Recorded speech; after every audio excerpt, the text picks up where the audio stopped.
Days turned into years, and the twins grew into beautiful women. Omalicha's heart, however, harbored envy towards her twin sister Omasiri. Still, Omasiri's love for her twin sister remained unwavering.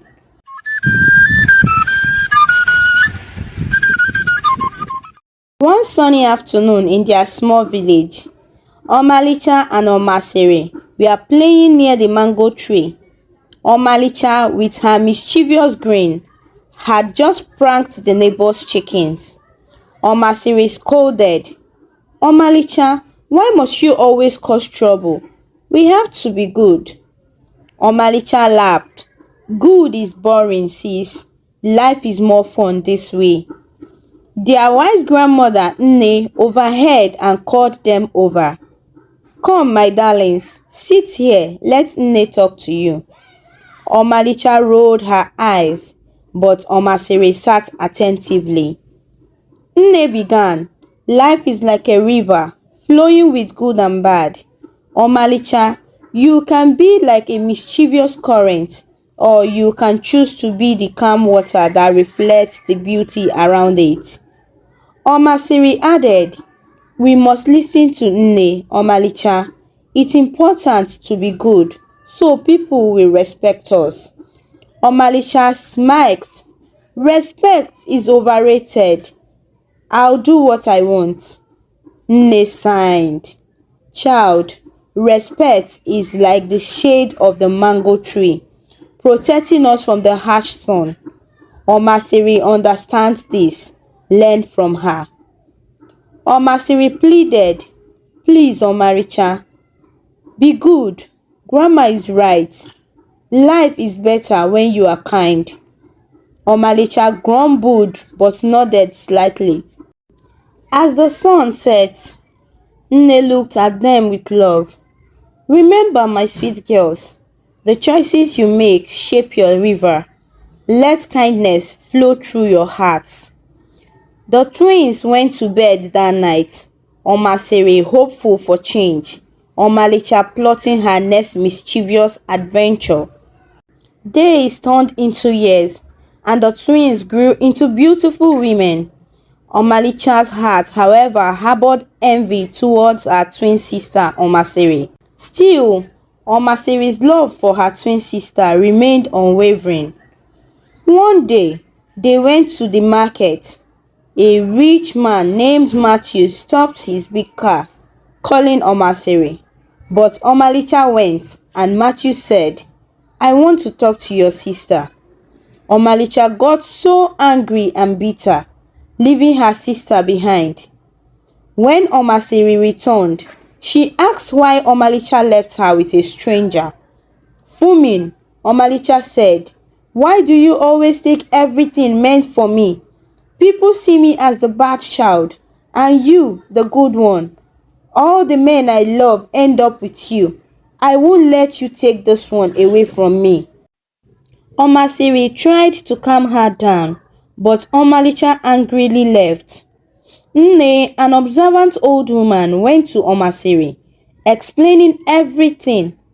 "Don't worry, my child. If Matthew is yours, he will come for you," Nne assured, promising to talk to Omalicha later. That night, Nne called Omalicha and Omasiri, shared wisdom about relationships, love and life. Wait for your own husband. Don't fight your twin sister over a man. Nne advised, urging Omalicha to take life easy. Later that night, Nne approached Omasiri, who was still troubled. "Child, let Nne talk to you," she said. Omasiri shared the day's events, and Nne listened with a knowing look. "Love is like the rain, my dear. You can't force it. If Matthew is yours, he will come back." Omasiri nodded. "But Omalicha is so angry. Grandma, what do I do?" Nne smiled. "Life is not a competition. Jealousy is like a storm that destroys everything. If he is meant for her, let it be. We don't fight family for love." The wise grandmother continued, "Marriage without love is like a house without a foundation. It crumbles. Wait for your own love, Omalicha, and support your sister. Love will find you."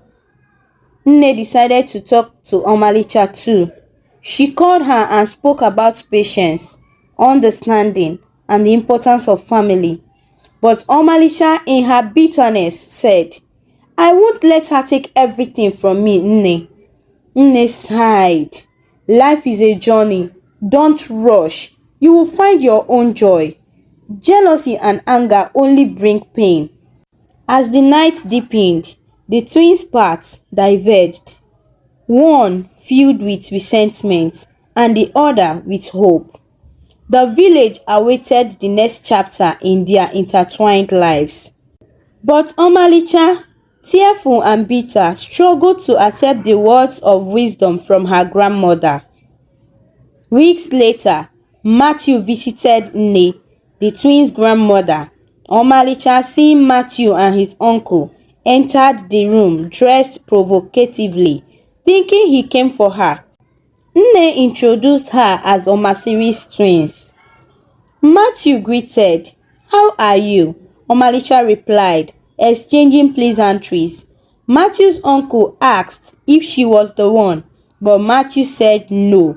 Nne called Omasiri to come and greet them, and Omalicha angrily left to the backyard to meet her friend Ogechi, venting about Omasiri taking her man. Days after Omasiri's traditional marriage, Omasiri arrived with her husband Matthew to see Nne before heading to the city. Spotting her twin, Omalicha approached and they hugged, talking things over. Unknown to Omasiri, Omalicha harbored evil in her heart. Omasiri invited her twin to visit the city anytime. They hugged and left, leaving a shadow of bitterness in Omalicha's heart. One evening, after the ceremonies in Nne's compound and Omasiri had left for the city with her husband, it was just Nne and Omalicha alone. Nne called Omalicha and shared more wisdom about life. "Be patient, my child. Your husband will come. Someone who will love and cherish you," Nne advised. Omalicha agreed with her grandmother, but her heart held different thoughts. "I will wait, Nne," she said, though uncertainty lingered in her eyes. In the city where Omasiri and Matthew lived, happiness blossomed between them. Matthew, a kind man, opened businesses for Omasiri, and everything went smoothly. They took good care of Nne and Omalicha, who remained in the village. Despite their persistent invitations for Nne to join them in the city, she insisted on staying in her husband's house in the village. Matthew and Omasiri's life was filled with joy, and after a year of marriage, they welcomed a beautiful son into their lives. The little one brought even more happiness and laughter to their home. Omasiri, Matthew, our son is a blessing. I am grateful for our family. Matthew, yes, Omasiri, our life together is wonderful. They continued to thrive, not just as a couple but as a family. The businesses Matthew established for Omasiri flourished, and their love grew stronger with each passing day. The city became a place of joy and success for them. Back in the village, Nne continued to receive updates about their life, and she smiled, knowing her grandchild and her husband were flourishing. Yet, Omalicha, despite being happy for her twin sister, still felt a pang of envy deep within her heart. The contrast between their lives fueled a growing bitterness within her. One day, Omalicha decided to move to the city. She called Nne and explained that a friend had secured her a well-paying job in the same city where Omasiri and her husband lived. Nne blessed her, wishing her well. unaware of Omalicha's hidden motives to disrupt Omasiri's household. Upon reaching the city, Omalicha called Omasiri, claiming her friend was unreachable, and her sister generously invited her to stay at her place. Omasiri welcomed Omalicha with warmth, her son Miracle feeling uneasy around his mother's twin sister. When Matthew returned home, he was upset with Omasiri for bringing in an unexpected guest. Omasiri reassured him, explaining that Omalicha was her twin sister. Matthew expressed his concerns about inviting family members into their home, sharing his belief in helping them find separate accommodations to avoid complications. Omasiri vouched for his sister, assuring Matthew that Omalicha wasn't the type to cause trouble. Reluctantly, Matthew agreed to let Omalicha stay with them, setting the stage for potential conflicts within the seemingly harmonious household. As time went on, Omalicha's envy towards her sister Omasiri escalated, leading her to devise various evil schemes. She even attempted to seduce Matthew, Omasiri's husband, but Matthew, being an honorable man, firmly told her to stop. In an effort to mend the strained relationship, Omasiri suggested Omalicha manage one of her businesses, offering a solution to her sister's employment search. However, Omalicha exploded in anger, accusing Omasiri of wanting her as a slave and insisting that it was the reason she snatched Matthew away from her. Dumbfounded, Omasiri asked her sister what her problem was, reminding her of their history and emphasizing that Matthew had never expressed romantic interest in her. The day erupted into a heated argument, and Omasiri warned Omalicha to stay away from her husband, expressing concern about Omalicha's behavior around Matthew. Despite the conflict, Omasiri's heart remained full of love for her twin sister, and she chose to overlook the strife and make peace. However, Omalicha's heart continued to harbor envy and wicked intentions. Matthew, wary of the ongoing turmoil, decided that they would find a separate place for Omalicha to stay. When Omasiri brought the topic to her sister, Omalicha became angry, questioning if Omasiri believed she was better.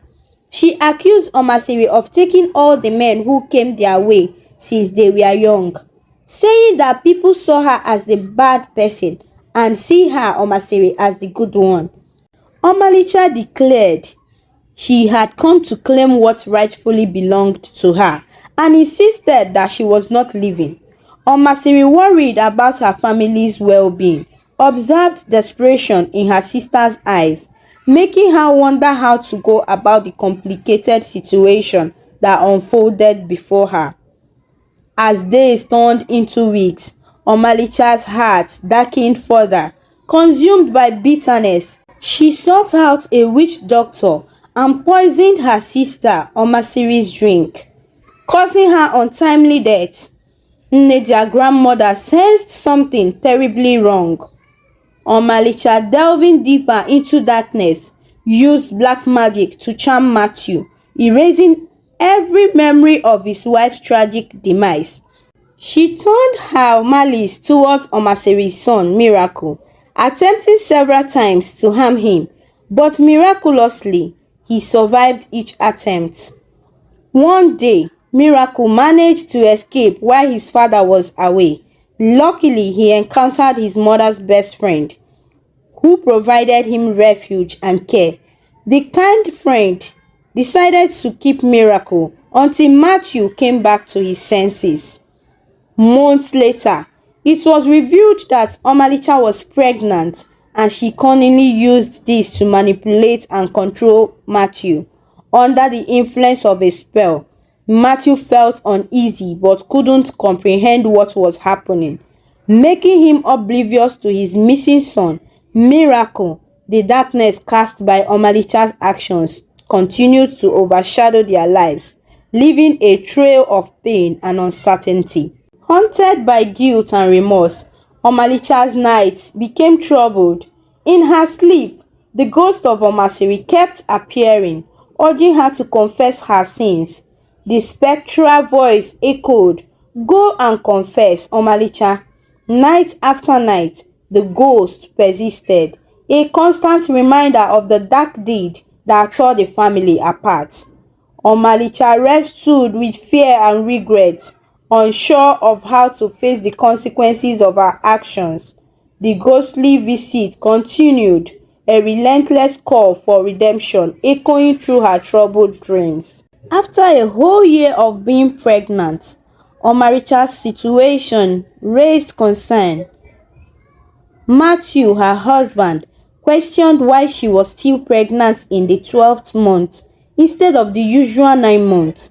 Worried, they decided to go to the hospital for a checkup. To their shock, the tests revealed that Omalicha wasn't pregnant, and Matthew was angry at the doctor. One fateful day at home, Omalicha saw Omasiri's ghost in the bathroom mirror, accusing her of killing her own twin sister. She screamed in fear, experiencing the haunting presence of her deceased sister, urging her to confess her sins. The next day, Matthew took Omalicha to another hospital for more tests, and the results were consistent. Frustrated, he confronted Omalicha, demanding the truth. Unable to say anything, Omalicha remained silent. Matthew, fed up, decided they should go to the village to seek answers. The next day, they left to the village. In their grandmother's compound, Omasili's ghost continued to appear, insisting that Omalicha confess her sins in front of the villagers and elders. A gathering was called, and Omalicha confessed to killing her sister out of jealousy. As she spoke, Matthew got himself, and the spell left him, and he was asking what was happening. Where is his wife and his child? The devastating truth unfolded, leaving everyone in shock. The story took an unexpected turn, with the village elders and the devastated Matthew facing the aftermath of Omalicha's confession. The tale continues, exploring the consequences of her actions and the impact on those left behind. In the village after Omalicha's confession, the elders and villagers were shocked by the dark turn of events. The truth of Omasiri's death sank in, and the realization that Omalicha had killed her own twin sister was difficult to comprehend. The spell on Matthew was lifted as Omalicha confessed, and he learned the heartbreaking truth about his wife's action. Omalicha begged for mercy, but the elders, following the tradition, decided she must face the consequences. The villagers, filled with anger and sorrow, dragged Omalicha out of the village, and tragically, she died along the way. Meanwhile, back at Nne's compound, Matthew, unaware of Omalicha's fate, was mourning the loss of his wife. Suddenly, Omasili's ghost appeared, expressing sadness and asking for forgiveness. She regretted allowing Omalicha into their home, realizing it could have changed everything. Omalicha urged Matthew to return to the city, marry someone who will bring back miracle, and live happily. With those words, she disappeared. When Matthew tried to hug her, she vanished. Confused, he shared the encounter with Nne, who seemed puzzled. In the city, Matthew's life took a surprising turn. His son, Miracle, returned with Omasiri's best friend, Adeze. Overjoyed, they embraced, and Matthew, grateful for Adeze's help, apologized for his past accusations. They became close friends, And in time, Matthew proposed and married Adaeze. Their story ended with a newfound happiness, overcoming the tragedies and finding solace in a new beginning. They lived happily ever after. Lesson: the story emphasizes the destructive consequences of jealousy, betrayal, and the importance of forgiveness and understanding for healing and moving forward. Thank you for watching. Please kindly comment, like, share and subscribe to our YouTube channel for more interesting videos.